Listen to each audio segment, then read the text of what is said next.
जीतने जा रहे हैं, जीत के वापस आएंगे। तो किस तरह का कंपटीशन रहेगा? कोई कंपटीशन, क्या कंपटीशन है? दुनिया को दुखी किया हुआ था इस आदमी ने और इस पार्टी ने, क्या करेंगे? कंपटीशन के कहाँ गुंजाइश है? तो अभी जिस तरह के अरेंजमेंट जल्दी आओ। काउंटिंग के लिए आप क्या करेंगे? वो देखिएगा अंदर जो भी होगा, विल सी दैट कि क्या अरेंजमेंट है, क्या किए।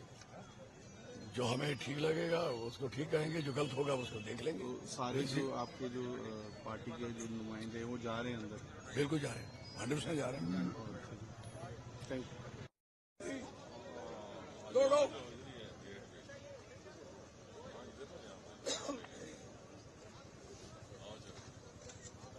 अपनी जगह मतलब जल्दी करो।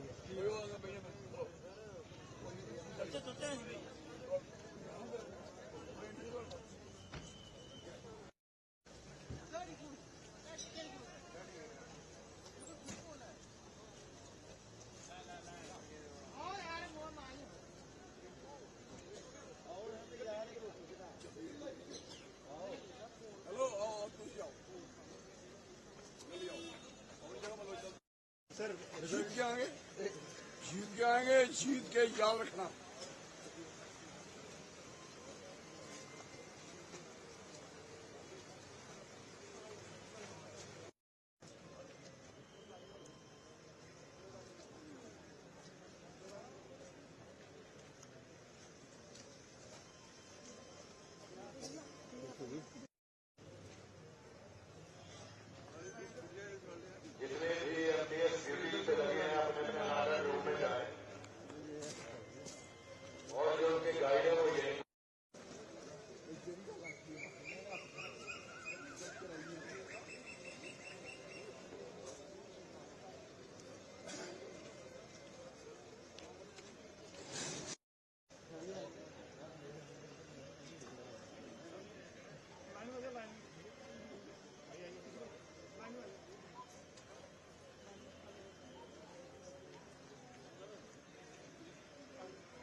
Absolutely.